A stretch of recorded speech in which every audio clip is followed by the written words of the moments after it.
सध्या पाऊस जोरात सुरू आहे आणि रिमझिम त्या पावसात कांदा भजी बनवली नाही असं तर होणारच नाही. आज आपण अगदी कुरकुरीत गाड्यावर मिळतात तशीच कांदा भजी बनवण्याची परफेक्ट अशी रेसिपी बघणार आहोत. तुम्ही माझ्या या परफेक्ट अशा रेसिपीने आणि परफेक्ट अशा प्रमाणाने एकदा का कांदा भजी बनवाल तर नक्की पुन्हा पुन्हा बनवाल. नमस्कार मंडळी, मी रुचा आपणा सर्वांचे खमंग खानदेशीमध्ये मनापासून स्वागत करत आहे. तर सुरुवात करूया आजच्या आपल्या रेसिपीला. तर आपली परफेक्ट अशी कुरकुरीत कांदा भजी करण्यासाठी बघा या ठिकाणी आपण कांदा घेतला आहे. तर कांदा घेताना शक्यतो जोडाचा घेऊ नका, म्हणजे त्याची जेव्हा आपण बारीक काप करतो ना तेव्हा पटापट असे ते तयार होतात. हे बघा याप्रमाणे त्याला एकच शेंडी असावी. सलग कांदा घ्या, म्हणजे पटापट असे त्याचे काप देखील होतात, वेळ सुद्धा वाचतो. तर आता आपण ह्या कांद्याचं सर्वप्रथम नाकं काढून घेऊयात बघा. तर नाकं काढायचं आहे आणि त्यानंतर मागचा भाग देखील याचा या पद्धतीने कापून घ्यायचा आहे. हे बघा. आणि त्यानंतर याचे 2 भाग करायचे कांद्याचे आणि त्याची सालं काढायची आहे. सध्या पावसाळ्याचे दिवस सुरू आहेत, तर बऱ्याचदा साल काढल्यानंतर त्यामध्ये काळा-काळा असा आपल्याला एक बुरशी लागलेली दिसते कांद्याला. तर ती बुरशी अतिशय हानिकारक अशी असते, त्यामुळे एक टिप देऊ इच्छिते. कांदे कापल्यानंतर जर बुरशीचा भाग असेल, तर तो आपण धुवून घ्यायचा आहे. कांद्यांची सालं या ठिकाणी काढून झालेली आहे. आता याच पद्धतीने आपण इतर कांदे देखील साफ करून घेऊयात. तर कांदे या ठिकाणी आता साफ करून झालेले आहेत. तर त्याचे उभे काप आपण करायचे आहेत बघा. शक्य असतील तितके उभे काप पातळ-पातळसर असे करायचे आहे. म्हणजे काय होतं, मीठ लावल्यानंतर कांद्यांना पाणी अगदी व्यवस्थित असं सुटतं आणि पटापट ह्याच्या पाकळ्या सुद्धा मोकळ्या होतात आणि भजींना टेक्स्चर सुद्धा अगदी बाहेरच्या भजीसारखं येतं. त्यामुळे जितके पातळ असेल तितके कांदे कापा. तर हे बघा या पद्धतीने पाकळ्या देखील पटापट अशा अलगद अशा वेगवेगळ्या होत आहेत. आपण बघू शकता. आता उरलेल्या कांद्यांचे देखील याच पद्धतीने आपण पातळसर असे उभे काप करून घेणार आहोत. सगळ्या कांद्याचे त्या ठिकाणी पातळसर असे उभे काप आपले करून रेडी झालेले आहे. यामध्ये आता आपण थोड्याशा हिरव्या मिरच्या टाकणार आहोत. मला थोडं तिखट आवडतं खायला, त्यामुळे मी या ठिकाणी हिरव्या मिरच्यांचे काप घातलेले आहे. हे अगदीच ऑप्शनल आहे. आपल्याला नसतील आवडत तर आपण स्किप देखील करू शकता. पुढे बघा आपले कांद्याची भजी अजून टेस्टी होण्यासाठी आपण यामध्ये काही मसाले घालून घ्यायचे आहेत. तर या ठिकाणी मी 1 टीस्पून हळद घातलेली आहे. 1 टेबलस्पून लाल तिखट घालत आहे. 1 टीस्पून ओवा घेतलेला आहे. तो हातावर छान चोळून घ्यायचा आहे. म्हणजे त्याचा फ्लेवर खूप छान असा उतरतो भज्यांमध्ये. यानंतर चवीप्रमाणे मीठ टाकून घ्यायचं आहे. मीठ घातल्यामुळे कांद्याला पाणी खूप छान सुटतं आणि मीठ घातल्यामुळे काय होते, कांद्याची आपल्या ज्या पाकळ्या असतात त्या सुद्धा पटापट अशा मोकळ्या व्हायला मदत होते. तर कांद्याच्या सगळ्या पाकळ्या या ठिकाणी व्यवस्थित अशा मोकळ्या झालेल्या आहेत. पुढे बघा आता आपण या मिश्रणाला छान 2 टेबलस्पून कडकडीत तेलाचं मोहन देणार आहोत. यामुळे काय होतं, की आपली जी कांदा भजी आहेत ती अगदी हलकी होतात, शिवाय अगदी कुरकुरीत अशी तयार होतात. त्यामुळे तुम्ही सुद्धा ही ट्रिक जरूर ट्राय करून बघा. यामध्ये आपल्याला कुठलाही सोडा किंवा बेकिंग पावडर घालण्याची अजिबात आवश्यकता लागत नाही.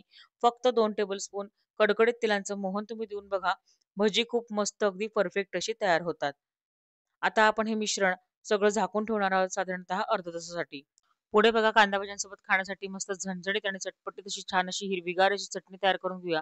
त्यासाठी एक छोटा कांदा मी बारीक चिरून घेतलेला आहे. त्यामध्ये एक हिरवी मिरची, थोड्याशा कैरीच्या फोडी या ठिकाणी मी टाकलेल्या आहे. कैरीचं सीझन आहे त्याच्यामुळे.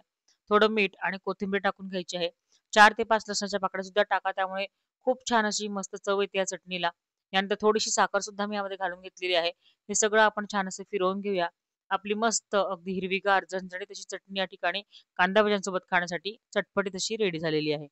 पुढे बघा आता आपल्या कांदा भज्यांचं जे मिश्रण आपण तयार करून घेतलं होतं, त्याला सुद्धा फार छान असं पाणी सुटलेलं आहे. मिठामुळे खूप मस्त असं ह्याला पाणी सुटलं आहे. आता हे जे पाणी याला सुटलेलं आहे ना, यामध्येच आपण या ठिकाणी बेसन घालवणार आहोत. तर या ठिकाणी प्रमाण तुम्हाला सांगते मी. या ठिकाणी बघा मी 4 ते 5 टेबलस्पून तांदळाचं पीठ घेतलं आहे. यामुळे काय होतं, की आपले भजे जे आहेत ते छान असे कुरकुरीत असे तयार होतात आणि 2 मीडियम साइजच्या वाट्या ठिकाणी मी रोजचं आपलं वापरायचं बेसन घेतलेलं आहे. तर यामध्ये पाण्याचा आपण एकही थेंब या ठिकाणी घालणार नाही आहोत किंवा सोडा, बेकिंग पावडर या ठिकाणी काहीही घालायचं नाहीये. जे पाणी या ठिकाणी कांद्याला सुटलेलं आहे, त्या पाण्यामध्येच आपल्याला हे बेसन पीठ जितकं बसेल तितकं टाकून घ्यायचं आहे. पण 5 ते 6 कांद्यांसाठी 2 वाट्या मीडियम साइजच्या बेसन पीठ अगदी परफेक्ट असं प्रमाण आहे. तर या ठिकाणी बघा सगळं बेसन पीठ आपण या ठिकाणी टाकून घेतलेलं आहे आणि आता अगदी शेवटचा 1 चमचा बेसन पीठ या ठिकाणी उरलेलं आहे, ते सुद्धा आपण यामध्ये घालून घेऊयात आणि छान असं आपण यामध्ये याला मिक्स करून घ्यायचं आहे. तर या ठिकाणी बघा 2 मीडियम साइजच्या, मध्यम साइजच्या वाट्या मला बेसन पीठ लागलेलं आहे. अगदी परफेक्ट असं प्रमाण आहे यासाठीचे. सगळं हाताने कालून आपण एकजीव करून घेऊ. तर या ठिकाणी आपण बघू शकता मिश्रणाचा या पद्धतीने गोळा होत आहे. म्हणजे याचा अर्थ असा की आपले जे मिश्रण आहे ते भजी घालण्यासाठी अगदी परफेक्ट असं रेडी झालेलं आहे. तर आता आपण भजी घालून घेऊया. या ठिकाणी आपलं तेल गरम झालेलं आहे बघा एका ठिकाणी कढईमध्ये. तर थोडासा पाण्याचा हात घ्यायचा आहे. म्हणजे मिश्रण पटापट असं हाताला चिटकत नाही आणि पटापटाचे आपल्याला भजे सोडता येतात, कांदा भजे. हे बघा, या पद्धतीने थोडं-थोडं करत आपल्याला हे मिश्रणाचे भजे सोडून घ्यायचे आहे. अगदी मोठेही नाही आणि अगदी लहानही नाही, असे आपण यामध्ये भजे टाकून घ्यायचे आहे. तर या पद्धतीने आपण मध्यम आचेवर आपल्याला हे भजे छान असे खमंग असे तळून घ्यायचे आहे. फ्लेम या ठिकाणी हाय करू नका, नाहीतर वरतून भजे कुरकुरीत होतील पण आतून कच्चे राहतील. त्यासाठी मीडियम फ्लेमवर आपल्याला व्यवस्थितपणे हे भजे छान असे तळून घ्यायचे आहे. आपल्याला जर आवडत असेल तर आपण या ठिकाणी 1-1, 2-2 कांद्याचे देखील असे बारीक भजे देखील टाकू शकता. ते सुद्धा चवीला खूप छान कुरकुरीत आणि छान असे लागतात. तर या ठिकाणी बघा आपले भजे जे आहेत ते परफेक्टली असे या ठिकाणी तळून रेडी झालेले आहेत. रंग देखील खूप सुरेख असा आलेला आहे. हे बघा, आपले खेकडा कांदा भजे अगदी परफेक्ट असे रेडी झालेले आहे. टेक्स्चर देखील खूप छान असं आलेलं आहे आणि अजिबात तेलकट दिसत नाही, आपण बघू शकता. भज्यांच्या ठिकाणी 2 ते 3 बॅचेस आपण काढून घेतले आहेत बघा. आणि आता भजी आपण मस्तपैकी हिरवीगार चटणीसोबत, सॉससोबत आणि छान मस्त झणझणीत त्याच्या हिरव्या मिरच्या देखील यासोबत आपण तळून घेतलेल्या आहे. सर्व्ह केलेलं आहे ताट आणि किती सुरेख असे याला मस्त अगदी खेकडा भजीसारखे अगदी परफेक्ट हे भजी झालेले आहेत. आपण बघू शकता. आपण जर याला तोडून बघितलं तर वरतून अगदी कुरकुरीत आहेत आणि आतमध्ये देखील मस्तपैकी झालेले आहेत. खूप छान असे या पद्धतीने अगदी परफेक्ट प्रमाणाने कांदा भाजी तयार होतात. तुम्ही सुद्धा नक्की ट्राय करून बघा आणि तुम्हाला आजची माझी रेसिपी आणि रेसिपीमध्ये दिलेल्या टिप्स कशा वाटल्या हे मला कमेंट करून नक्की कळवा. रेसिपी आवडली असेल तर रेसिपीला लाईक आणि शेअर जरूर करा. तसेच माझ्या चॅनल खमंग खानदेशाला नक्की सबस्क्राईब करा.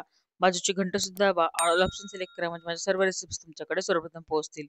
अशा छान-छान आणि मस्त-मस्त भन्नाट अशा रेसिपी घेऊन पुन्हा भेटूया खमंग खानदेशीच्या पुढील भागामध्ये. धन्यवाद.